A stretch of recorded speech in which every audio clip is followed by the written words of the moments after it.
Hello fellow YouTubers, in this video I'm gonna be mainly talking, not doing any unboxings or anything like that. I'll be explaining to you what is this DIY studio lighting, how I came to this idea, how I built this, what were the issues, and basically all the theory and practice that goes into it. So let's get started. First, the idea comes from a fellow YouTuber called Joe Edelman.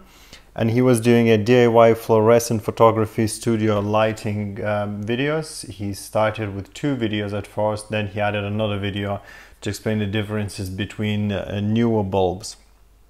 Now, why would you use these lights? Well, first things first is for the image quality. You have sharper image, you have very low noise because obviously you don't need as high ISO. You have much more details because all the shadows and all like that is eliminated. And obviously, once all these are achieved, you can actually do more in post because you have more details in the actual image to play with. Now, this will be used for video, obviously, and I would recommend it for video, but you can also do it for photography. And I will talk about the shutter speeds and things like that a bit later.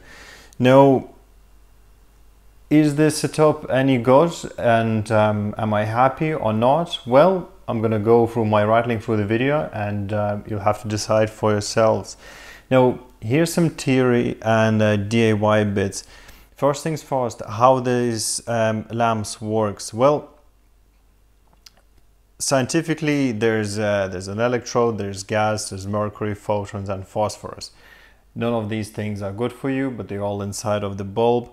You can read more about that, how stuff works. I'm basically going to skip all that, and I'm going to go to the current. Now, the way current works is in all of our houses we have AC current, so we have alternating current, not DC, not direct current. So basically it's like a sinus wave. It goes up and down, so it fluctuates. And it fluctuates 60 times in the US and 50 times in Europe. And you have ballasts in these lamps. Basically, these ballasts drive these bulbs. And ballast, there are 2 types. There's electronic and there's magnetic. Now, magnetic is the older one, electronic is the newer one. Now, you should definitely go with electronic. The reason for that is, first of all, there's no hiss in the video. As you see, it's completely quiet. It's more efficient, doesn't heat up as much, and in general just a better ballast to use. And also, in theory, you can use higher shutter speeds to do your video or photography. Now, in terms of the bulbs that ballast drives, there's 3 really popular types of bulbs. There's a T12, there's a T8, and there's a T5. Now, T12, as Joe Edelman explained to you, is really an old standard, and the T8 would be kind of something that's going out of fashion, and T5 would be more or less the newest ones, except LEDs, but LEDs has a questionable technology. I won't go into the details about them. So basically, if you're assembling something like that, go with the T8 or go with the T5. In terms of wattage, now these particular ones are 5 foot long, and they're rated as 54 watt if you're going for T5 or 58 watt if you're going for the T8. Now, in terms of the whole colors and lumens and CRI, these bulbs here are 4000 Kelvin. Now, I'm going to give you some examples. In practice, there's 4 most popular temperatures that you can get in the market. There's 2700, that would be your yellowish bulb that you can get anywhere pretty much. You have 4000, which is slightly warm but not yellowy. It's kind of white with a slight warm tint. You have 5500, which is not that popular, but it's widely used for the places where it needs a correct lighting, and this is called neutral white.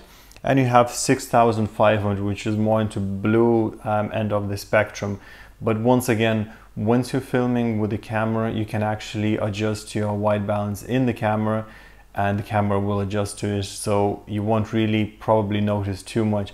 I myself, I'm going for 4000 Kelvin bulbs because they are cheapest, they're readily available, and they're just good for the video if the videos look nice and warm, and just what I need. Now bear in mind, there is a thing called color rendition index, and these bulbs are not perfect. These are consumer bulbs, they're not for photography or videography, so in terms of temperatures they can fluctuate a little bit, a couple hundred degrees of Kelvin here and there. And also there's a CRI rating, color rendition index basically, and in these bulbs it's around 80% plus.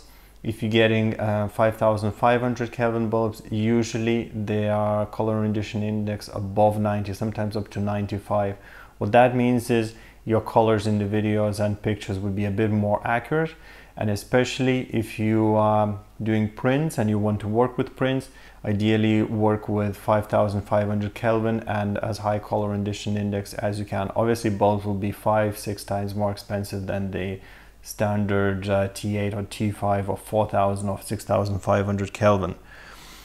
In terms of fittings, these fittings are called battens, and I went for these particular ones, and I would recommend them because they're cheap enough. You can get 4 or 5 of them and switch them on and off, whichever ones you don't need. They accommodate 2 bulbs, but you can also get with 1 bulb as well if you don't need that much light. Now at the moment I'm using only 2 battens, so 4 bulbs in total. Each bulb produces 5200 lumen. Now that's another thing, bulbs are not rated in wattage. Well, okay, you buy them rated on wattage, but be careful, you need them for video, so you need for a specific purpose. Look at the lumens. You can have bulbs of 58 watts and 4700 lumens, which would be kind of energy saving ones, and you can have the same wattage but 5200 lumen. So huge difference. Lumen is basically the brightness of the light, the amount of light that you get. So the more lumen, the better it is. And obviously you can compare different types of lights in terms of lumen and see which one is stronger.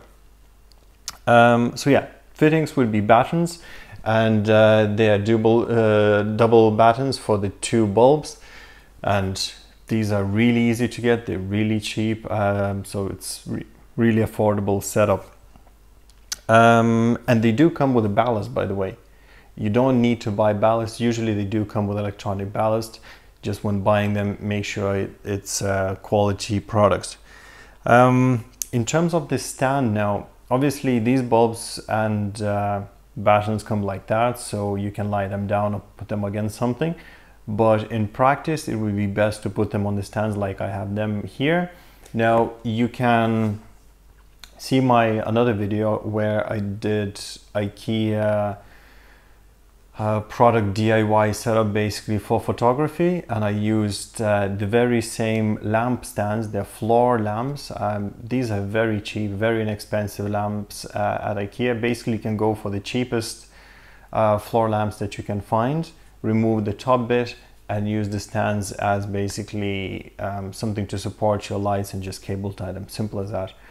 Alternative solution, if you don't want to go for that, or if you can't find anything like that, you can get a light stand for photography, and these are pretty inexpensive, and use the light stand for that. And light stands are usually much higher, and another decent advantage of the light stand is that it has like a tripod on the bottom, and the actual stand starts at maybe 50 centimeters height, so your lamp would actually be raised. It wouldn't be as low as these. Like for instance, to hire my lamps on these, I would need to come up with something a bit more sophisticated, because at the moment it just slides on. But anyway, there's some ideas for you. In terms of the plugs and cables and everything, now these lights and battens and everything, or should I say just the batten itself, is ready for 220 volts or 110 volts depending on where you are. So basically all you need to do is just buy some cable, buy a plug, attach one end of the cable into the batten. It's very easy. The cables are all marked. There's usually a manual in them, and attach the plug to another end. If you can't attach the plug and if you're not sure how to do it, maybe you shouldn't do this on your own. Do it with the electrician or a friend of yours who knows what he's doing or she's doing. In terms of the pricing now, the batten with 2 bulbs would cost you around, say, 40, well, actually maybe even less, say €30 or $30. So they're very, very cheap. And if you're going for these IKEA stands, that's only another €10, $10. If you're going for obviously light stands, it's going to be a bit dearer. But even going with the light stands, whole 4 battens with bulbs and everything and some spare bulbs would cost you about €200 or $200. So that's very, very inexpensive setup, and you can actually use just 2 for the moment if you're starting, and you can use some cheap stands. There are some videos on YouTube where guys were using just buckets filled with cement or sand and just put a stick in the middle and just connected the battens that way. So basically you're talking from $70 or euro for 2 of them to something like €200 or dollars for a bit more sophisticated 4 setup with the light stands. Now, some tips and tricks about the whole setup and what I learned during this process. First of all, you can use the manual camera and you can use the automatic camera. Now, some people have complained about using automatic cameras with these lights, and I'm going to tell you exactly why. Due to some electrical things that I'm not going to go into detail, but basically what happens is you shouldn't be using faster than 1/100th if you're in Europe, or 1/120th of the second shutter speeds. Now, if you're using manual camera, I should say, it's not a problem. You can set the speed, you can set your required ISO. At the moment, I'm shooting with the aperture of f2, shutter 1/100th of the second, and ISO 100. So as you see, it's not demanding at all on my camera. And if you're using manual, it's fine. If you're using automatic, you can't obviously control this, and the camera can easily go over 1/100th, can do 1/250th or whatever if you have too much light. So basically what you need to do is simply remove that light that you're not using. So if I have 2 lights and if I introduce another 2, I will have much brighter image. But if I'm using automatic camera, it'll be too bright for the camera will have to adjust for the faster shutter speed, and hence basically you will get the flicker. So if you're having flicker, remove the lights or move them a bit further from the subject, and that way you will reduce the flicker. And as you can see, I'm running now my camera in automatic settings as well, right beside my manual camera, and there's no flicker in the image whatsoever. Another thing is assembly. Don't skimp on components. Buy good lamps, buy good fittings. Fittings not that much important, but still buy good fittings with lots of mounting points. Now these are the cheapest fittings I could find. So basically they're not as great, they're not as sturdy. Make sure that the ends are properly supported. So if you needed to hang it somewhere just on the end of the stand, it can hold the weight. Now the weight is really, really low, guys. I'm not sure how much it is in kilo, but I would bet it's around the same weight as a laptop. So pretty light. In terms of the cable, do get a flexible cable. Now I got a really good quality cable, but this cable is for routing it somewhere in the walls or up in the ceiling. So this is not the flexible cable. As you see, it just stays the way I put it. So it's okay for what I'm using it for, but ideally I would recommend to you same thing what Joe Edelman used, which was the flexible cable, and he had a carabiner basically, so he can roll the cable and attach it to carabiner. So he had some very good ideas. Definitely watch his video and you'll see what I mean there. In terms of the whole setup, guys, just risk it. Don't stay in the dark or wait for the sun for your video and produce some mediocre videos with some fluctuating lighting in all of them. Have a decent setup, use it in your videos. You will see a huge benefit, and you will see how much more detail you can get in the video, even with the cheaper cameras. Like one of the cameras, I actually done a video here. My previous video was filmed with the HX20V, and I was using 2 lamps like this and another lamp over there. Sorry, 2 lamps were actually behind me, another lamp was over there in front, and the quality is superb. I was surprised how much quality I can get off my point and shoot camera. You might ask also, why don't you just get a cheap alternative? You know, there's a lot of imports at the moment from China and other countries of inexpensive studio lights with these huge CFL bulbs. Now, they're not too bad, guys. They're definitely better than doing nothing at all. However, these CFL bulbs are mad expensive. God knows who's making them. There's not many companies like Osram don't produce them, Philips don't produce them, Sylvania, if I'm not mistaken, don't produce them. Not many companies do them. They're hard to get, they're expensive, and you don't really know what you're getting.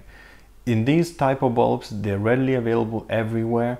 They're cheap, they're efficient, they won't cost you a fortune to run. Like the whole setup here, if I had to switch all the lamps here, which is 8 lamps, it would consume around 200 watt, which is really not a lot. So yeah, guys, this is my setup, and these are my tips and tricks and information. If you like the video, click the like button and subscribe. Once again, don't forget to watch Joe Edelman's video and give him thumbs up as well. And thanks guys for watching. Have a nice day.